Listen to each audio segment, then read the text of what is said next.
Ladies and gentlemen, coming up, we have stories about updates, and more updates. Get excited for that. Not moving, cheating spouse regrets, divorce being the best option, blended family drama, breaking promises, losing a spouse.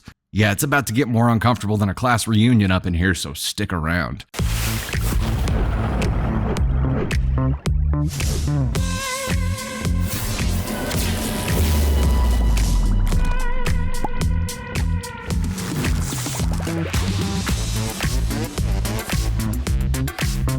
Hey there, it's Dusty Thunder with another Reddit story for you. This one is titled, Am I the Astronaut for Refusing to Move into a New Apartment with My Boyfriend Because It'll Mean I Have to Pay Rent? I, 23 female, live in an apartment I inherited from my late dad. It's fully in my name since he and my mom weren't ever married or even in a relationship at all, and he didn't have a wife or other kids. He passed away during peak COVID, and I moved into the apartment full-time last year after graduation. The apartment was in a different city to my university, so I couldn't live in it while I was in university.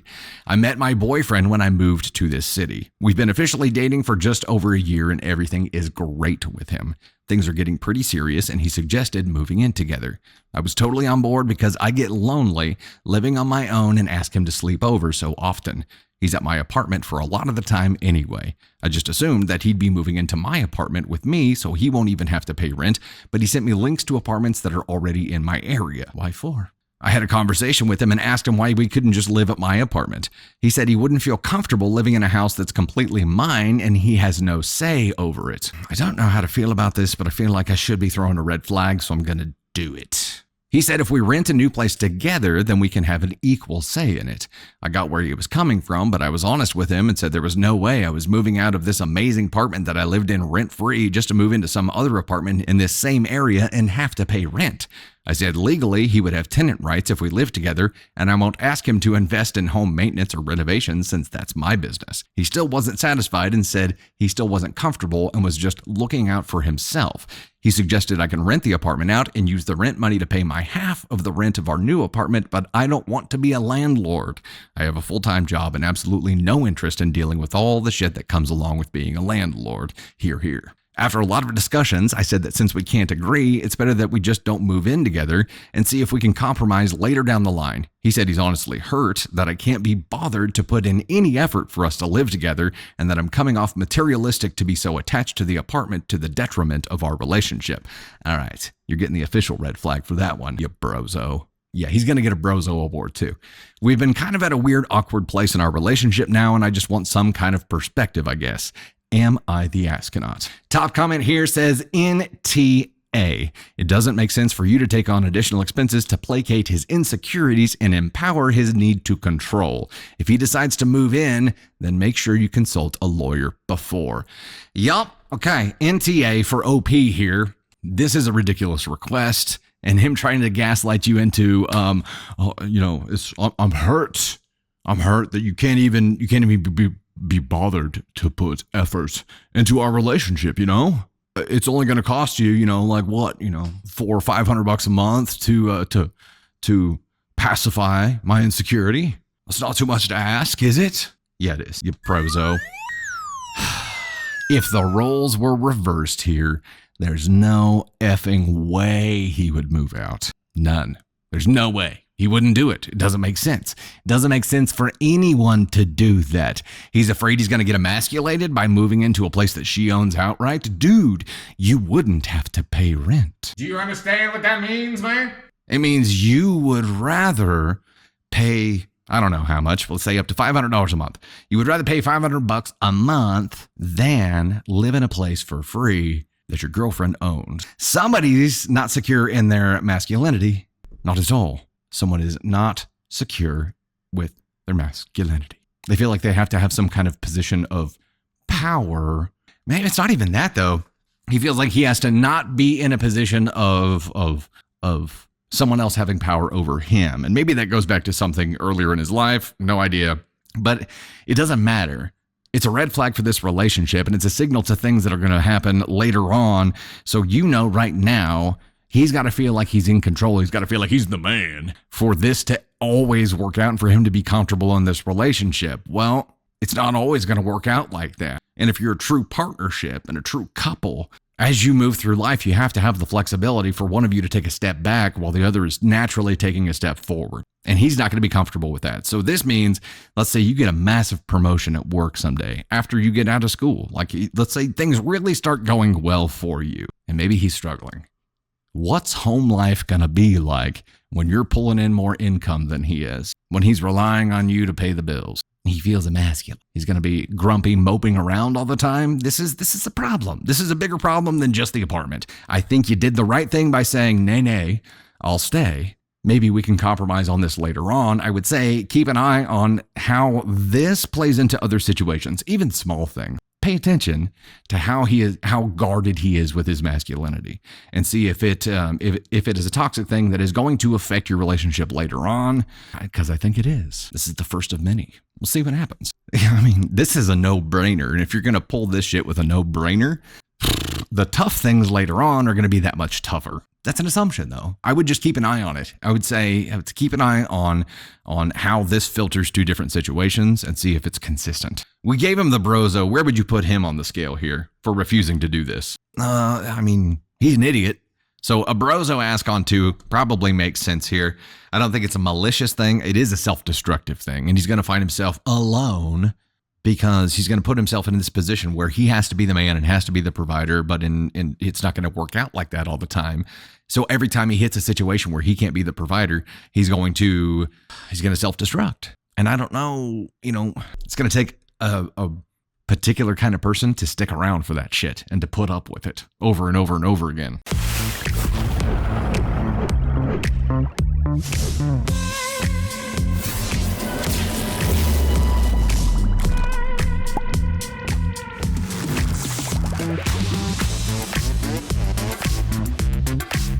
Hey there, it's Dusty Thunder again with another Reddit story for you. This one is titled, "My wife told my AP I'd rather be an 80-year-old me than a 20-year-old you, and it haunts me every day." My wife and I were high school sweethearts. We are both 40 and have been together for 25 years. We have 2 children together, 5 and 6.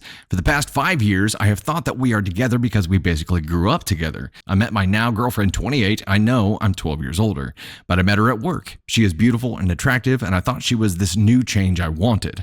Instead of breaking it off with my ex and doing the right thing, I cheated and I got caught. My wife was so gracious about it. She didn't want us to be together anymore. This was a year ago, and I left our house and rented an apartment. We have yet to start a divorce, although I don't want to. Neither of us was talking about it. My girlfriend, however, is not so happy about this, mainly because I left our big house that was originally my house to my wife and our daughters. I inherited it from my grandparents, and it is worth a fortune right now. My girlfriend means that this is my family home, and for me, yes, it is. My family is living there, but my girlfriend meant that when we got divorced, my wife would have no claim to the house. 3 weeks ago, my girlfriend and I were dropping our daughters with their mother, and my girlfriend went against my wishes and started talking to my wife about the house. Oh boy, you got all kinds of red flags going on here. My wife was confused and said that the house was hers and her daughter's, and she looked at me all confused, but my girlfriend told her that it was mine, and it was time to move on. My wife then said that my girlfriend should put her nose in other people's business. Girlfriend became angry and said that my wife is a hag who is bitter because she's old. My wife smiled and said, "Is your age your only redeeming quality? Because that won't last." She said that she'd rather be an 80-year-old herself than a 20-year-old version of my girlfriend. She wasn't angry or bitter. She isn't old either. She's 40 like me. I'm so old, according to my girlfriend. She's very beautiful too. I don't know what my girlfriend was thinking. I felt so ashamed and angry with myself.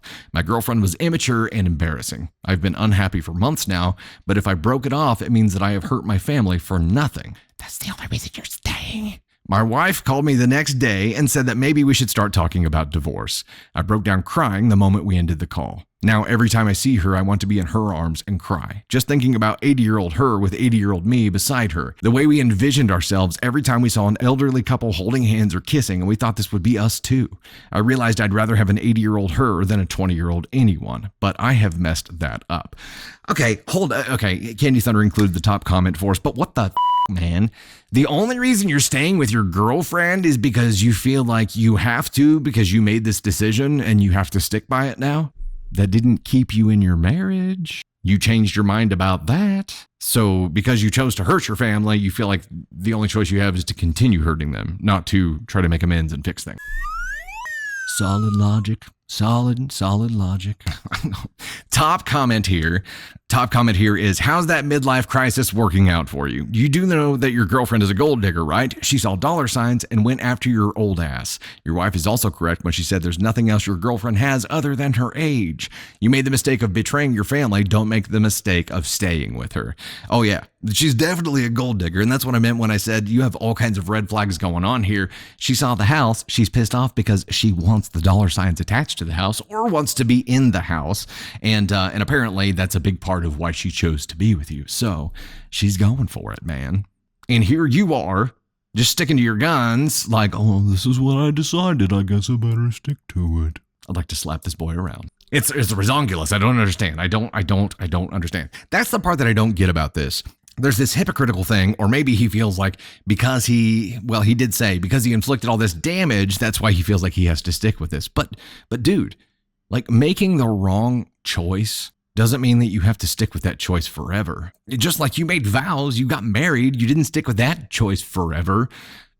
And this is the one thing that you should change. You don't know if your wife is open to reconciliation. You don't know that. And now even less so because your girlfriend went and just blew everything up. There could have been something there that has now exploded.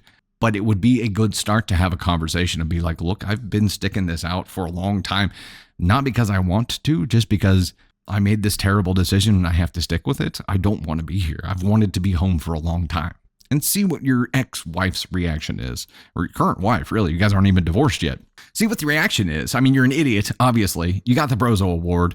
I'm going to give it to you again because making the choice in the first place, just randomly, like I needed some new exciting change. Yeah. Okay. That worked out real well for you.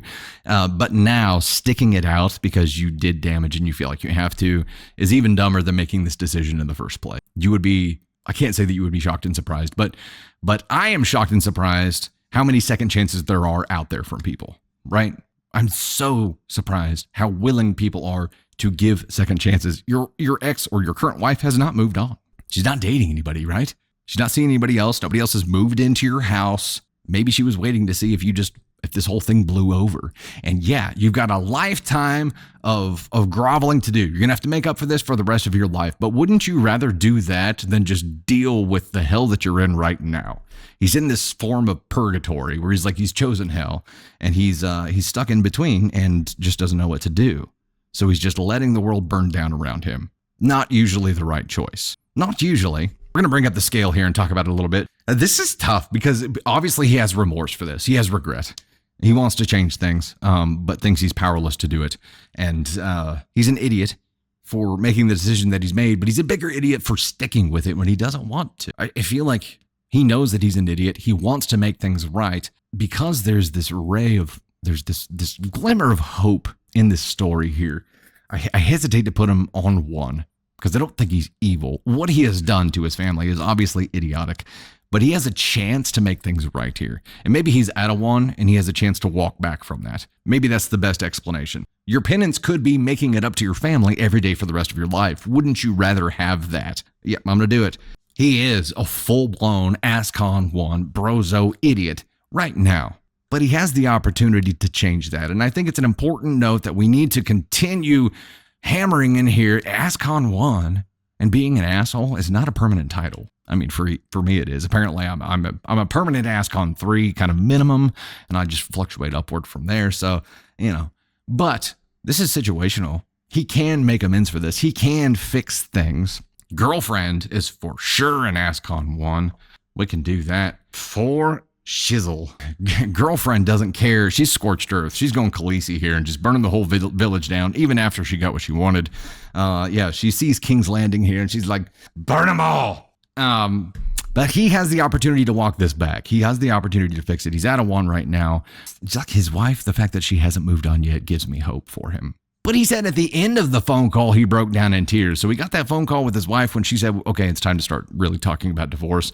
And he didn't speak up. He didn't break into tears on the phone call. He waited until afterward. I agree. He thinks sticking with AP is his penance, which is ridiculous. Trade that penance for making it up to your family for the rest of your life, you idiot.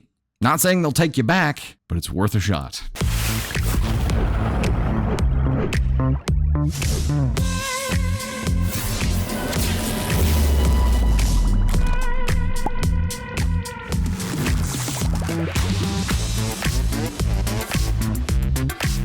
Hey there, it's Dusty Thunder with another Reddit story for you, and this one is an update to the I found out my friend's husband is cheating on her, but she still believes his lies. And this one created a ton of discussion because I remember whenever I read the original story, if I was in this situation and my friend was being cheated on and we proved that he or she was being cheated on and they were immediately like, no, I don't believe you, I disown you.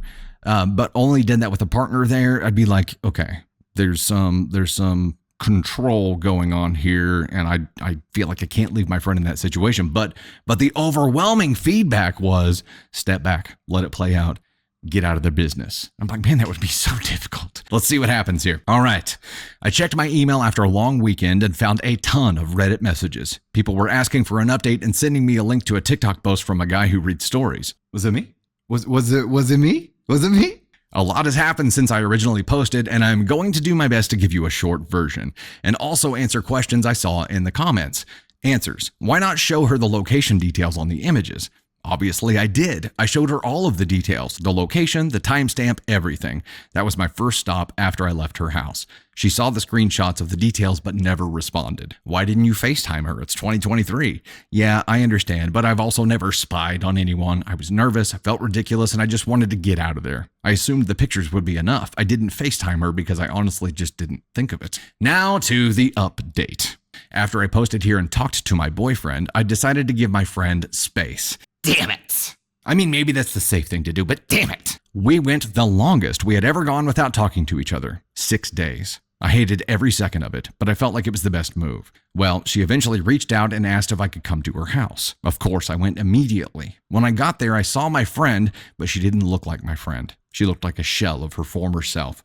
We hugged, and she told me exactly what was happening. Her husband is apparently the king of emotional manipulation. When I went to her house after work, she knew that I was telling the truth, and she was pretending to believe her husband because his initial reaction to the cheating accusations scared her. I was right! Called it. I mean, I don't want to toot my own horn or nothing, but called it. I guess there was a lot about the relationship that I didn't know. He has actually cheated before, and Claire discovered it, but he repeatedly told her how much he loved her and how no one can ever love you like I love you, baby. I mean, I know that's like the least red flag thing of this whole story, but I'm red flagging it. No one else would want her if she left him because she would be divorced and disgusting. After going through her parents' divorce, she wanted to make her marriage work and ultimately decided to forgive him. I knew none of this, and it makes me incredibly sad for my friend. How did I not see this happening? I just never saw it. They always seemed so happy. She always told me everything, and I never had any reason to suspect that she wouldn't. He spent the first 2 years of their relationship madly in love with her, but about 6 months after they were married, the emotional manipulation started. Her outfits weren't classy enough for his office, so he didn't want her to attend his work events anymore. She needed to make sure her hair stayed a certain length for her to be desirable to him.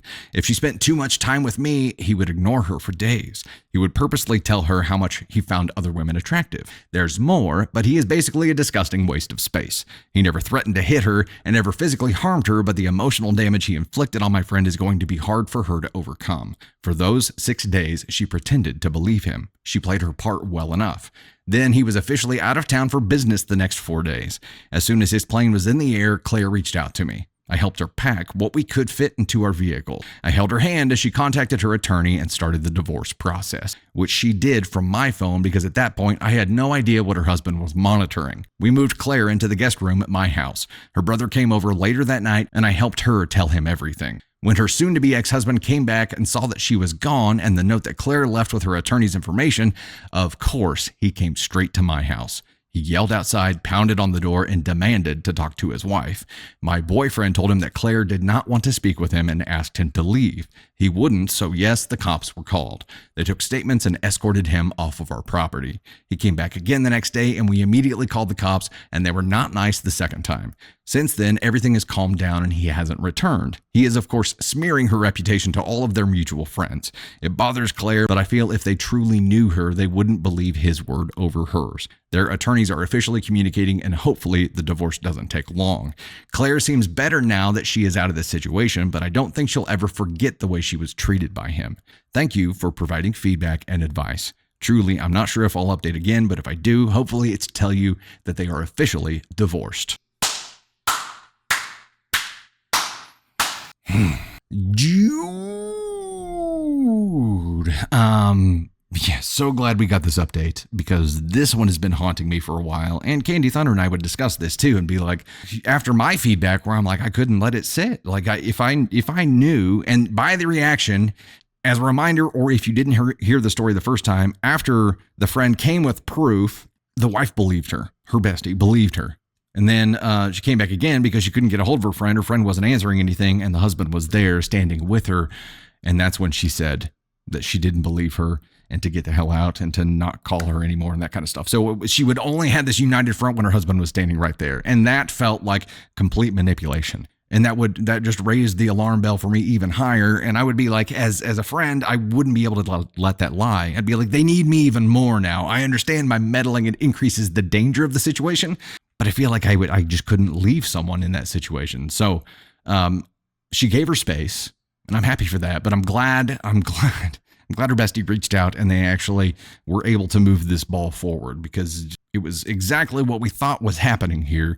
Bringing her to your house, OP. My first thought there was, I don't know if that's a smart decision because that is the first place he's going to go. But with your boyfriend there, at least you had some kind of additional protection in place. He was pounding on the door. He was trying to get inside. Obviously, that's a scary situation. Glad you called the cops. Glad the cops showed up a second time too and were not nice about it. There's probably going to be some kind of protection order in place, but he hasn't done anything. I don't know. But I know that this is going to take a long time for her to heal. And I know he's probably not done trying to control her. So I would just say, keep her close and make sure that she's openly communicating everything with you because she wasn't before. And it is vital moving forward that she is completely open with you because he's going to worm his way back in somehow and try to be the puppeteer again. This is making my eye twitch. I can feel it. It's a scary situation. She had to be with someone. I'm not saying leave her alone at all. No. She had to be with people. But being at the friend's house was like, that's first stop. But as long as they had some kind of protection there and they had a way to prevent him from getting to her, then cool. But I just knew it was going to be his first stop. Like, what's the first place he's going to look at? Course. This was a true off my chest, but I found out my best friend's husband is cheating on her, but she still believes his lies.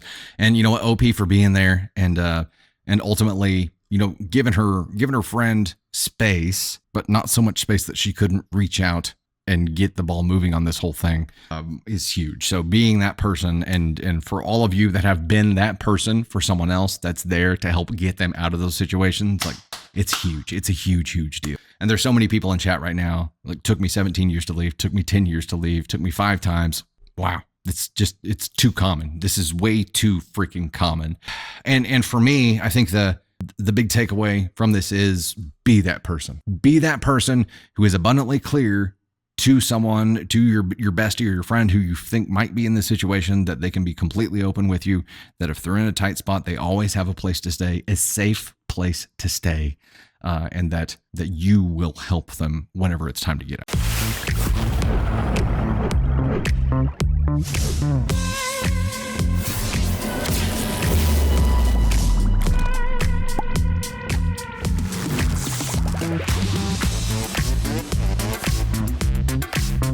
Hey there, it's Dusty Thunder with another Reddit story for you, and this one has an update. Title of this one is, Am I the Astronaut for Telling My Uncle to Stop Gifting My Daughter Extravagant Trips? Original. So a little backstory, when my sisters and I were kids, every year for our birthdays and Christmas, my uncle would give us cards. Inside those cards would be a printed out picture of someplace. For example, local theme parks, the zoo, an aquarium, museums, any place a kid would love to go. After we opened them, he would tell us that we were going to that place. He would say things like, "It's gonna be the best trip of your life." That would obviously make us very excited. Here's the thing, we never went on any of those trips. We never went to any of those places. Damn it! How did I know this was going to happen? I don't even know if my red flags went off, so I'm doing this. As a young kid, it would be disappointing, but after a while, I started expecting it and just going along with it. I don't hold any animosity towards him at all, obviously. As an adult now, I understand that he did that because he didn't have any means to buy us gifts. Here's where I'm starting to have a little bit of an issue with it. My daughter's 5th birthday was last week. My uncle gave her a card. She opened it to find a printed out picture of a theme park about 2 hours away from our house, and he promised her a fun weekend away. He promised her things like a giant hotel room with a swimming pool, all the snacks she could ever want, and tickets to every show she wanted to see at the park. She was over the moon. For the past week, my daughter has talked nonstop about this trip. She keeps telling me how excited she is and how excited her whole class at school is for her. It breaks my heart to look at that smile on her face knowing it's not going to happen. I remember how disappointing it was for me, and I didn't want her to go through that. So I texted my uncle. Here's what the message said. Hi, your message in, daughter's name, card was so beautiful. Do you think next time you could leave out the promise of an extravagant trip? The thought and gesture is amazing. However, I never know what to say when she asks me when this trip will be. She absolutely loves spending time with you, so I know the promise of even a nice lunch together would make her so happy. He never responded, but my aunt told me he was upset. She said something like he was offended that I implied the only thing he could afford was a nice lunch. I didn't mean it like that at all. I just wanted him to understand that she loves him and wants to spend time with him, and he doesn't need to promise impossible things to make that happen. But I can see why he interpreted it that way. And that's where I'm wondering if I'm the asshole. This has been an unspoken thing in my family's for so many years, so I'm wondering if I should have just kept it that way. I just can't stand the thought of my little girl getting disappointed so many times. My sisters and my mom agree with me. My mom even said she wished she stopped it when we were kids. Hadn't thought of that. So, am I the astronaut for telling my uncle to stop gifting my daughter extravagant trips? Before we get to the update, let's talk about this for a minute. I think there are 2 routes that you can go with here. How old is the kid? Let's get into that. The kid is my daughter's 5th birthday. She's 5? She's 5. Okay. I was gonna say the 2 different routes. One of them is talk to her. Explain to her how it was when you were a kid and just tell her not to get her hopes up. I don't know that a 5-year-old is going to have the self-control to be able to do that. And your uncle forcing you into that position to have to do that sucks anyway. I understand why he's doing what he's doing. It doesn't make it okay. Doesn't make it okay at all. And this is a repetitive thing. This is not like a one-time thing. This is 100% of the time. It works every time. It's like, dude, just put $5 in a card and call it good, or just give her a card and say happy birthday. If they know you can't afford it, they aren't going to judge you for it. It's okay. It's okay. But gifting someone disappointment is a negative. You're gifting someone a negative. You're gifting them a cost. There is a cost for that. It's not a positive. And he's an asshole for doing that. Right now, it's hard for me to believe that he has any real intention of doing this because it's chronic. Because he's done this 100 times, if not more, and never follows through. It's hard for me to take that seriously and believe that he has any intention of actually doing this. So him doing this, knowing that there's a 99.99999 continuum percent of him not following through with it, I think makes him a real shit human being. Yeah, gifting heartache to a 5-year-old. Cool, bro. Don't come to the party, man. If you're going to be there, you're going to do that, then don't go. It's not a hard thing to do. And him putting you in that position where you have to, I get it. I'd feel terrible. And if your dad now, Ellen, started trying to, make promises to your children, you'd be in this position where you're like, I don't want them to go through that. It's obviously left scars for you. OP has scars from this. It was gotten over it, but still, it's still a thing. It's a shit thing to do. I don't know how to handle this, OP. It'd be tough to explain to a 5-year-old, but I think if you could go back in time, you probably wish that your mom would have explained it to you so that you didn't have to go through with that. All right, let's get into the update. Update 2 days later. Thanks to everyone for your feedback on my last post. A lot of people asked me why I was being so nice to my uncle, and honestly, I think I underestimated how weird it was because it's been so normalized in my family. I didn't want to cause drama, so I went about it as non-confrontational as possible. I agree now I should have been more direct. Another concern a lot of you had was that I allowed this to happen to my daughter previously. That is not true. This is the first time he promised her one of those trips. That's why I decided to say something so this doesn't become a recurring thing. Here's the update. I tried to call my uncle twice, but he didn't answer. I got through to my aunt and explained everything to her. How many times he did this to my siblings and I, and how often we were disappointed. I told her my daughter was so excited and that if they were actually planning to take her on this trip, I would apologize. She didn't take that well. She told me I was creating unnecessary drama and that my daughter and I are acting entitled to expect them to drop everything to go on this trip. Entitled? Yes, I'm so sorry. I am entitled for expecting you to follow through on something that you said you would do. All right, so going through the aunt isn't going to fix everything. Noted. I said, how dare you say that? She didn't imagine this trip in her mind and then expect you to take her. You promised her this trip. Her disappointment is not entitlement. It's not my job to make sure a grown man feels secure in himself, and it's a shame my family spent so long coddling him. I was so mad I just hung up. I don't feel any ounce of guilt for setting my boundary anymore. For everyone asking if I can take my daughter on the trip, unfortunately that theme park closes for the season this month, but I surprised her with something even better. After the phone call with my aunt, my partner and I decided to book a trip to Disneyland. Hell yeah. It sounds crazy and impulsive, but we've been wanting to plan this for a while now and decided it's the perfect time. My kid is entitled to an extravagant trip. Last night, we sat her down and explained that her uncle won't be able to take her on the trip. I tried to be as honest as possible without confusing her. She was unsurprisingly upset and had lots of questions. After we answered them all, I told her not to worry because mom and dad are taking her somewhere instead. When she found out it was Disney, she was over the moon. She spent all day deciding which Minnie Mouse stuffy she wants to take with her. I told her to tell her class her trip got upgraded. All things considered, it's a happy ending. I know I won't always be able to protect her from disappointment, but I sure as hell will do my best. She's getting that giant hotel room she was promised. Cool. Yeah, good for OP. That is amazing. That is really, really cool. And yeah, the concern that I had there was, you're not going to be able to protect her from all this kind of stuff moving forward. So maybe this sets the bar a little bit at a crazy level, but OP knows that. And I think this is probably not just about her kid. This is about everything she went through as well. And this is her celebrating the end of putting up with that shit. And I get it. And the way that she went about handling this with the aunt and drawing the line in the sand and saying no more, it will prevent this from ever happening with her daughter again, which is great. This is what OP's mom should have done a long time ago. And I think OP's mom should have been involved here as well. OP having to go to bat for her daughter, and OP's mom at one point saying, I wish I would have stood up for you back in the day, but then not even standing up here and calling her brother and being like, what the hell are you doing to my granddaughter? You dick. No, she just said, I wish I would have done something, and then didn't do anything. Cool. I feel like she should have been involved, probably still can get involved here to reinforce your boundary, and that would be extremely helpful, especially because the uncle has the aunt brainwashed in this whole thing too. So yeah, aunt and uncle, we're going there. ASCON 1, heartbreak is not a gift. Disappointment, not a gift. That's a negative. Don't promise things you can't follow through on. It would mean so much more to someone to do something incredibly small than to do something that had a negative, right? I mean, there's zero. Nothing would mean more than the negative. No pain, better than pain. It's pretty easy. Pretty easy to figure out here.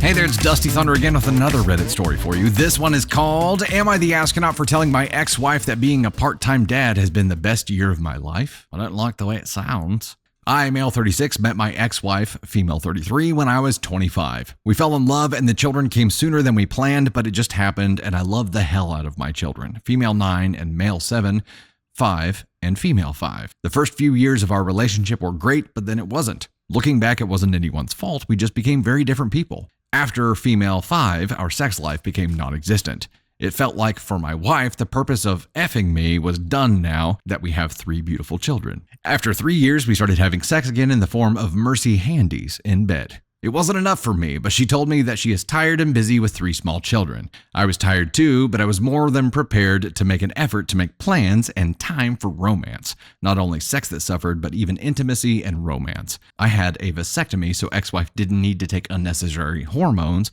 because we were done having children. When it started affecting our children, seeing us very irritated and cold towards each other, I thought I should man up and pull the plug. We haven't been happy or intimate since before our second was born, and we haven't had real sex since we conceived our youngest. We should have ended it way earlier, but the guilt of breaking the children's home was heavy until I noticed that our home was already broken and my children aren't stupid. Not to see the sellotape we're trying to hold it together with. I asked for a divorce. Everyone told me I was mad and to think about the children, and it was very hard in the beginning, yes. I left the house for my ex. I rented a 2-bedroom nearby and we started doing 1 week each. I was positively surprised at how much happier the children became seeing me happy and not easily irritated and brooding. I started seeing my girlfriend, female 40, about a year ago, and what was thought to be a casual one-time thing turned out to be the love of my life. She is amazing in every aspect, kind, loving, successfully funny, and so effing beautiful. She's child-free, and she was happy that I was done having children. On my child-free weeks, I can just be with her, just being me. Late breakfast in bed, morning sex, wherever I want in the home. I know it makes me sound like a selfish douche, but on my weeks, I give 100% because I'm content and happy with life. She has met my children too, and they adore her. Or why this lengthy background? I'll tell you. My ex and my ex-mother-in-law and my own mother behind her have been hinting that maybe we should get back together now. The children are older, we are less tired and much happier now, so we aren't going to fight all the time like we used to. She wants a real relationship too, and she will give me as much sex as I wanted. Wow, is that really what she thinks I want? More mercy F's for my sake? Think of the children. Ex is tired of being a single mom while I'm playing a bachelor every other week. Give them their old safe home back. No need for hopping from place to place. While the guilt was nagging at me, I rejected her advances and ignored her and the guilt because I'm happy for the first time in years, maybe ever. Until Friday when my girlfriend came home crying. She asked me if maybe we should break up and that she doesn't want to be in the way of my children's happiness. She asked me if I was still in love with my ex. It broke my heart to see her broken, like I didn't do a good job showing her what she meant to me and how much I loved her. Turned out the ex-wife contacted her, telling her that she was the reason we weren't back together and that the children were suffering, and that my ex and I both loved each other and that she is my fun for now. Oh, lady. There's more to the story, but how in the hell does someone think, you know what's going to get us back together? Causing an immense amount of pain. Yeah, makes perfect sense, right? I called my ex livid and she called me selfish. I then told her that being a part-time dad was the best thing that ever happened to me because I'm a human, not only a father. My ex-wife started crying. I apologized for hurting her, but she hung up. Now I'm being bombed by my mom and the rest that I'm a selfish man and a terrible father. My mom even sent me a video with my children where she asked them how they would feel if mommy and daddy moved back together, and they were so happy, saying yes and jumping. Ooh, that's evil. Hold up. OP, your mom went straight here. That is a terrible shit thing to do. Your mom is an asshole, OP.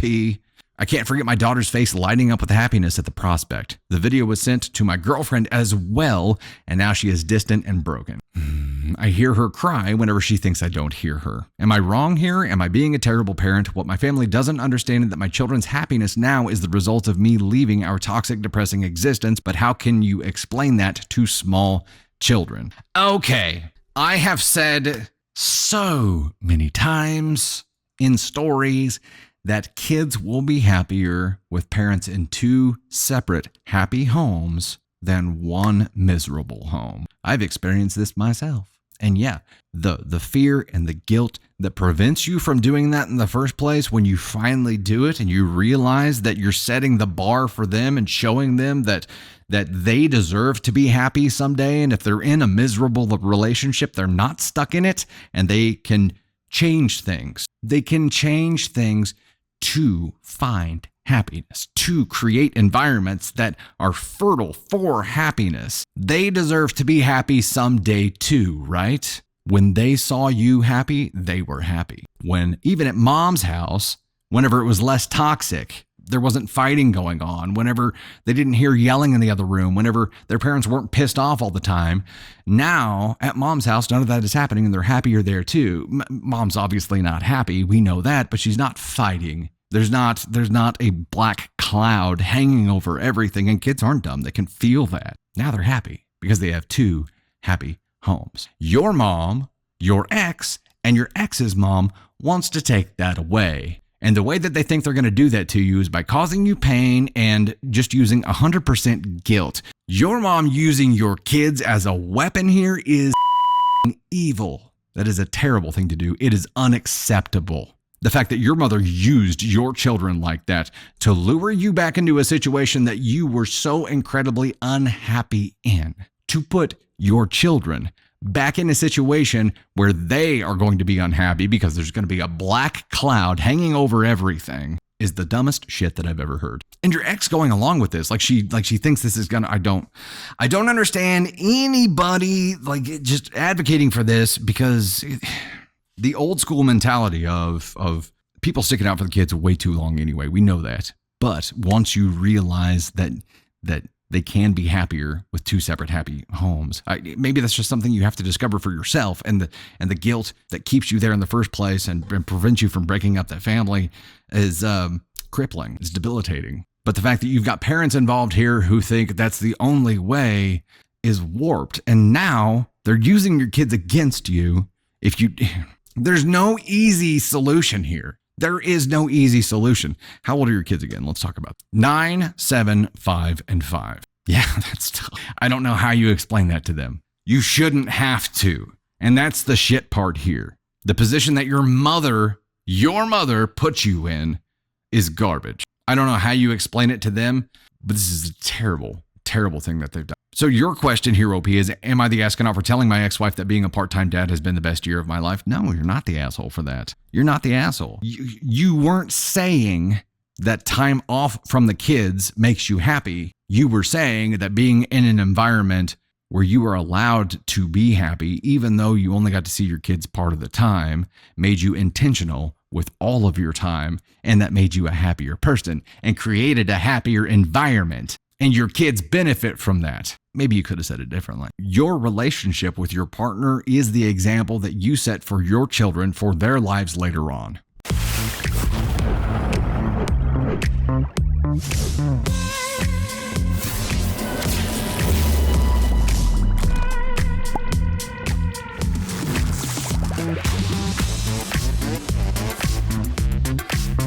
Hey there, it's Dusty Thunder with an update to a Reddit story for you. This is an update for the I told my wife that being a part-time dad has been the best year of my life. Let's dive in. Thanks everyone for the advice and suggestions. I'm overwhelmed with the amount of support I got. Here is my update, but before that, I want to address the elephant in the room, and that is that I have stepped on my toes with my bold statement about being divorced. I think the more expected and virtuous approach is to be devastated and guilt-ridden. My experience is something else, however, and I really tried to be genuine and honest here. Divorce is hard and terrifying. Many people, both men and women, hesitate and stay way longer than necessary because of one reason or another.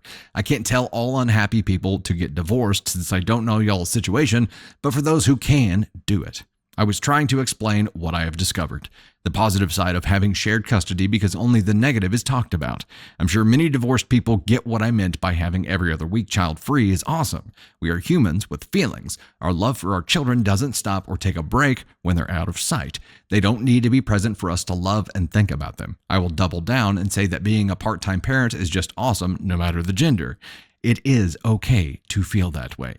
You are not a lesser parent for it. I have talked to my mother about what she did. She was very remorseful. Oh, bitch better be extremely remorseful. Apparently, Dad has had a talk with her about this too. He was shocked at what she's done, and she seems to have realized the seriousness of what she did. I took her apology, but I was firm on my boundaries and that I didn't want her to be in my children's life for a while until I have sorted out their feelings and talked to them. She was reluctant to acknowledge my girlfriend, however, and I made it clear that after the children, she is my priority before myself and definitely before my mom. So how much she wants to be in my life depends on how much she respects my life and the people I love. Well done. Well done. Well played. I have talked to my ex-wife too. I made it clear that under no circumstances is she ever to contact my girlfriend again. I told her that this was still a new relationship and any contact is going to be with me. I told her that my girlfriend has nothing to do with my decision of divorce. I have no romantic feelings for her and that I know she doesn't have any feelings for me either. She wants me out of convenience. I don't. She started crying and telling me that I didn't get to tell her what she's feeling. I agreed and apologized. I told her that I will only speak on my behalf. I want us to be friends and to raise our children to be great people, and they're on the path to becoming that. I don't want them to be used as pawns in this sick game that she and the mothers are playing. I will not allow it, and I will do whatever it takes to protect them. I suggested that we can start family therapy because I needed her to understand the turmoil her and my mother put our children through. I never want that to happen again. She told me that she didn't want my girlfriend to be in their lives yet because she didn't know her. Fair enough, but I reminded her that our agreement is that when a relationship is serious, that's when we introduced our new partners to our children. And this is going to happen eventually, so she better get used to it. I also talked to her about me not going to take her workload on her weeks, meaning that I won't be dropping by every morning to wake up the children and take them to school. She will have to start waking up in the morning like any other parent out there. Oh, wait, he does that? He was doing that? About the food, I will always send home cooked food with my children on the weeks that they're with her because I know that I can't demand her to cook, but at the same time, I don't want my children to eat junk food. About me mentioning that her home is a pigsty. Oh, we mentioned that? I know that my eldest daughter has mentioned that it wasn't always pleasant at mommy's house, but again, now I don't live there to clean. I can't demand my ex to live in a way that she doesn't want to. I have, however, offered that the Fridays my children go home to her to spend the week, I will send a cleaning service so the children have a somewhat clean environment. She agreed. She was angry about having to wake up early because she usually starts work at 10 a.m. I guess she'll just have to adjust. About my girlfriend. Hold up. She just wanted him to do all the shit that she wanted to do. That's it. She doesn't want to clean. She doesn't want to wake up early. She wanted him to be her nanny, and that's it. That's all she wanted him for. About my girlfriend. We were supposed to spend the coming weekend together with the children, but I will respect my ex-wife's wishes for now, at least until we have gone to some sessions with the children and I can bring it up again. She is spending the rest of this week with me, however. I know that she feels guilty. I have tried to explain that she has nothing to do with whatever happened and that she was dragged into this situation without any reason because with or without her, I would never go back to my old life. That I left this marriage before I even knew she existed. I don't know if she believed me or felt reassured. She just said that she loved me. I apologized to her and I will try to make her feel comfortable with me again. I guess this is one of those tests that relationships hit, and we shall see if our connection is strong enough to overcome this. I think it is. Excuse me. If I forget anything, just ask. Okay. The things that she doesn't want to do were issues when they were together, apparently for quite a while. So it's life changes that she's going to have to get over. And yeah, you know what? Whenever they split up, she had to take on more responsibility whenever the kids are with her. She has to be a parent. Holy shit. She doesn't want to be a parent. This is the problem. And she's using the kids against him, but doesn't want to do the work that is involved with being a parent. Okay. X, yeah. Have fun on your trip all the way to ASCON 1 because you are a shite human being. That is terrible to try to force somebody to try to sabotage someone's relationship just so you don't have to wake up early or clean or cook. Also, OP, are you Schmidt? He's like, you just want me to clean. Man, this poor guy. There was something else that I wanted to address and hear. OP sticking up for himself. I think this is going to be tough, but I do agree with the family therapy session. I hadn't thought of that before. That's going to be tough, but that's going to be a lot more effective at explaining to the kids the reasons that you're doing what you're doing, and you are the example for them. Your relationship is the example for them. Your happiness is the example for them, and you are doing the right thing here. Oh, it was him saying that being a part-time parent when you're in a split blended family, whenever you have your kids part of the time, it doesn't make you any less of a parent. Here. And so many people need to hear that because you will always have the guilt of your kids not being with you when they're not with you. The unfortunate truth of the matter is that you get used to it. You get used to that pain. You do. In the beginning, it is terrible. You never don't feel guilt for it, but you get used to it and you get better at dealing with it and you get better at communicating with your kids and you get better at being intentional whenever your kids are with you. And then as they get a little older, you can communicate with them even when they're not with you. And it works. It works. And guess what? Your kids will be happier for it, because when they're with you, it's a happier, more concerted effort. It's intentional time. It's not just being present in the same house with someone while a bunch of bullshit's going on. It is intentional time, and it's good. It doesn't make you less of a parent. Many times, it makes you a better one. And your ex better suck it up, because she's not seeing it this way. She's saying, well, I have to get up early now, and I have to cook, and I have to clean. Yeah, welcome to adulthood, I guess. Put your big girl panties on and do the work.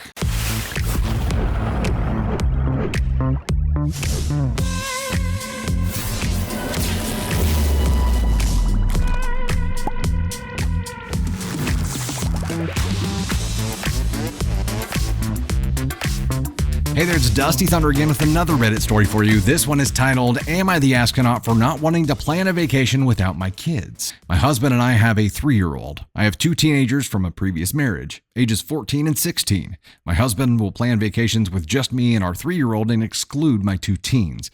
I asked him to stop making plans that do not include all of us. He says, well, they go to school, which they do, but I noticed he deliberately plans them during school days. I am a stay-at-home mom and work for him in his company where needed. He is the sole provider. He says that since he's paying for the vacation, he sees no problem to get to enjoy time off when he wants to. I told him it was unfair to the other 2. He says if I want to bring them, then I need to ask their father to pay for their portion of the vacation. Am I being sensitive because I am the mom? My 2 teens are hurt by it because they want to go and they feel left out. When we fly, he seats us 3, himself, me, and our 3-year-old in first class and sits my other 2 anywhere he can find a cheap seat. If our daughter was older, say 10, he would still put her in first class, I'm sure. I know it's hard to believe, but I have a good, nice, respectful teens. He just stopped liking them once we had our own. I told him I didn't want to go on vacation without them. I understand a grown-up getaway is nice now and then, but to purposefully exclude them, not nice. And I don't think it's fair to ask their father for money for a vacation we decided to take. Also, he won't help watch the 3-year-old so I can get a part-time job and pay for their portion. So making my own money is hard to do with a little one. Oh, so he wants to fully control you and then exclude your kids. Cool. Yeah, no, he's an asshat. That's all there is to it. We've got some additional comments from OP to go through here. Additional comments from OP. When asked if she voices her disdain for the disparagement and treatment of her kids. Finally made it. My kids know that mom does not stay quiet. Sometimes they wish I wouldn't say anything from fear of making things worse, but I shake from anger, frustration to see someone being unfair to my kids. Life will already be shitty. I don't tolerate it from those who are supposed to love them. Of course, I sit them down and talk to them. It makes me just as sad that he shows them no love. It's heartbreaking. My kids know that mom does not stay quiet. Comment, as a stepkid who ruined the picture-perfect life of a new mom, this hurts. I dealt with similar first-class, second-class hierarchy when they had a new baby and then 2 more. Being told you're not important or being shown, like the plane situation, ruins a kid, like destroys our heart, soul, self-confidence. The constant wonder of why you're not enough when all you did was exist makes it hard to form a healthy adult mind. Not to bash you, mom, it's perfectly normal and fine to want to continue growing your family, but it's literally all or nothing when it comes to a blended family. He knew you had kids, that's his family now. By doing all of this, he just sucks. As for their father, your finances are between you 2. It's not his responsibility to pay, just as if they're with him and he planned a trip, you shouldn't have to. I'm sorry this is happening, but you do have 3 kids under one roof with this man. It's not fair to them to be treated this way. Original OP's response, I agree. If I knew then what I know now. But life doesn't work like that. He's 50 and didn't think he could have kids. So when we came into this life, it was like, wow, to have a family. It was great until sister came along. To me, my kids are equal. Can't love one more than the other. I feel anger and betrayed at how he has changed. He will be alone. Trust me. My kids love me. Everyone makes mistakes. Some are just not as easy to get rid of. My kids are happy kids because I do everything to make their life peaceful and happy. If not, they would have already left to their dads.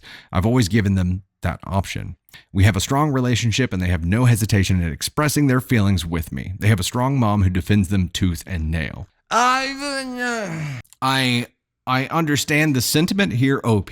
However, I feel like if that were truly the case, your kids never would have sat coach while you were in first class. I know you didn't have a lot of control over that situation, but we've had similar circumstances or similar stories where somebody was seated in coach and the person refused to sit first class and said they would go sit coach, or refused to get on the plane. So you still went through with it. That's the shit part here. He didn't force you onto the plane. You still let it happen. So you can say that you're a strong mom who defends them tooth and nail, but you're going to have to fight harder by refusing to go, by refusing to play this game, by refusing to take part in any activity where there is favoritism shown and they are hurt by it. You cannot let those things happen because you're an accomplice to them if they do. You can't let it happen. I understand, like he made this trip, he booked the seats, he did everything, but don't go. Refuse. That's the flag planted. That's the line in the sand that your kids will truly appreciate. Don't let it happen. And right now, your hubby thinks he can force you to do these things because you'll follow along. Stop following along. He won't do it again. You have to create a more firm boundary. The shit part is now you have a kid with this guy. And if he's not respecting your children, you shouldn't be with this guy. You're going to have to deal with him for the rest of his life because now you have a child together. So you're going to have to deal with him at some point, but it's complicated. Blended families are complicated and they aren't at the same time. It's hard to explain, I guess, but you know, 2 of our kids are with us almost all the time. And when the rest are with us, nobody's better than, there's no hierarchy. Just because 2 of the kids are with us all the time, it doesn't work like that. They are all our children. We love them all equally. We're all going to do things together and we'll plan vacations and trips around when everyone's going to be with us. What he is doing and intentionally excluding them and finding bullshit reasons for it is unforgivable. It is a package deal. One of the commenters said that. It's a package deal. It's all or nothing. He chose to be with you. He chose your family. If he's unchoosing them, he is unchoosing you. That's how that works. And maybe you need to explain that to him. If he's choosing to treat them like that, he's choosing to treat you like that. And you won't stand for it. You won't stick around. You have to communicate it. So the question here was, am I the astronaut for not wanting to plan a vacation without my kids? Of course, you're not an astronaut for not wanting to plan a vacation without your kids. You would or will be an astronaut if you actually go through with it, even if you don't want to do it. There's vocally opposing and still doing it, and that's still complicit. Like if you're going to oppose it, you have to fully oppose it 100%. Yeah, he's controlling everything, and that's the problem here, is that he's controlling everything, but he can't force you onto that airplane. Can't force you into the car to go take the trip. Cannot force you to go do things. They can book the tickets, and there can be an empty seat, or he can be the only one on the plane. Know what I mean? Yeah, not a fan. He is a shit human. You don't get to do this. You don't get to treat kids like they're second class because they aren't yours. You chose this family. It's garbage. Now with blended families, like communication, especially I think it's just kids in general, when they become teens, like communication gets tough with teens in general. It's not just because it's going to be like all kids aren't easy to communicate with. The teenage years are tough, but it's tough for all of them. I just can't imagine being like, okay, we're only going to take vacations whenever we have just a couple of the kids and leave these 2 out. Like that would be a terrible thing to do. It would be terrible. Chrissy Grafton, my teens tell me anything. Yeah, I think it's a less of like them opening up to you and more of everything seeming combative. I'm like, how did you just look at me and tell me to fuck off 3 times? I don't understand. It's amazing. It's a gift. It is a gift. Hey, we hit that lightning bolt already. We're going to go ahead and give some thanks for that and then jump to our last story, which has an update. It does. It has an update.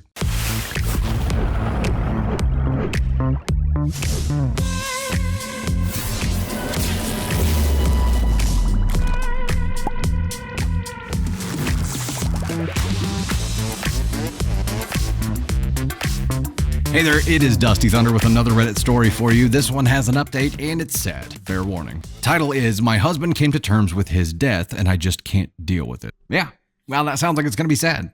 Originally posted August 18th, 2022. I, female 42, have been married to my husband, male 38, for over 10 years. When we met, I was 24 in a club. Ever since I knew him, he could never accept any health damages. He fell from a ladder from 2 meters or so, went into the hospital just because I insisted. When he was 25, he started to complain about his knee hurting really, really bad when he bends it. Took me 5 years to send him to the doctor over this. He ended up having surgery after, which he was supposed to rest for 2 months. After 2 weeks, he was back at it, working out and jogging. 2 years ago, he was diagnosed with leukemia. He straight away stopped smoking after the diagnosis and worked out even more than before so he could try to boost his health. It didn't help at all. And last month, his health went downhill. He got all pale, and he got weak to the point that I had to help him upstairs on a few occasions. 2 days ago, while dining, our daughter, 15 female, asked him if he could take her hiking to the Alps next year. He just said something along the lines of, "I'm not sure if I'll still be around by that time." I held my cool. After that, our daughters left to go to sleep, and I blew up on him. I just started screaming. I can't even remember exactly what it was anymore. Something like, "From the moment I met you, you never gave in to any health condition. You always overcame everything. And now, from out of nowhere, you accept your own death?" Normally, he would raise his voice at me saying, "We are not animals in this house, so we will not scream at each other." But not then. He just glared into the corner of the kitchen and said nothing. And when his eyes started watering, my heart shattered into 1,000 pieces. At that moment, I knew I only had a short time left with the love of my life, and I will forever regret blowing up at him. Edit. I apologized for everything. He told me I didn't even have to, and that it's only natural, and that stages of grief are a real thing. To all the people saying he deserved it because he was smoking, I hope you never have to go through something like this. At first, I didn't even want to edit anything here, but seeing how many people showed their sympathy, I needed to say thank you to all of you. We had a long talk today, and I decided to arrange bucket list days for him, so he enjoys the last few months that he has. Update 14 months later, October 26th, 2023. I haven't really had the intention to post on here again, but my therapist thought it might be therapeutic to do so since it helped me last time. My kids are at my late husband's parents', so I've had some wine to give me the will to actually write this down. As you might have guessed from my previous text, it happened. My husband died about 6 months ago, and I miss him so damn much. I've wanted to thank all of you who suggested grief counseling. Me, my late husband, and our 2 daughters attended about 2 months after my original post, and without it, we would most likely be more destroyed than we already are. I also wanted to thank the person who suggested that my husband film videos for our daughter's life goals. We together made some videos for their graduation, marriage, first child, and other major life goals. It actually took us much longer than it could have because it was just too hard for us. The realization of the fact that our life together was over was just so hard. Now to the happy part. Before the love of my life got really bad, we tried to do as many things from his bucket list as possible. I never thought I could enjoy so many things that I wouldn't care for otherwise, like MMA. It was his passion for such a long time, but he never actually saw a fight in person. We finally went to the castle in the center of our city for the first time after living here for 6 years. Never had the time. Now we had all the time in the world for ourselves and our kids. We traveled a lot. We went to see the Stonehenge, such a curious sight. After that, we went to see the fjords, which fascinated him so much. We went to see the northern lights, too. It was just so beautiful. We couldn't stay long anywhere, so we could get back from my husband's therapy, and the girls had to go to school. We also got to see the Colosseum and some more great sights. I hated myself for quite some time after the events of my last post. When he was still alive, he mentioned it only once, told me not to worry about it, that it was just the silent thoughts said out loud, and that he doesn't want me to ever worry about it again or he'll haunt me. Some of you may think that it was not nice, but we used to have a specific humor, and we have one rule in our house. As long as it's funny, it's allowed. Also, if the person who is the butt of the joke finds it funny, it's okay. He got really bad about a month before passing. I mean, when we were traveling, he was in a wheelchair, but that was only for long walks. But the last month, he already couldn't move without it. I hated to see him in that state. It hurt both me and our daughters. It was just so painful. And I also saw the pain in his eyes. He was so angry that he couldn't go by his own way. Euthanasia is not legal where we live. He was always a pro. I didn't used to be. But now, when I saw how much in pain he was, I would do anything just for him to feel better. He deserved to choose his own way out. What he didn't deserve was to spend his last days in pain or under drugs. The last moments, our whole family was with him, with my parents and in-laws too.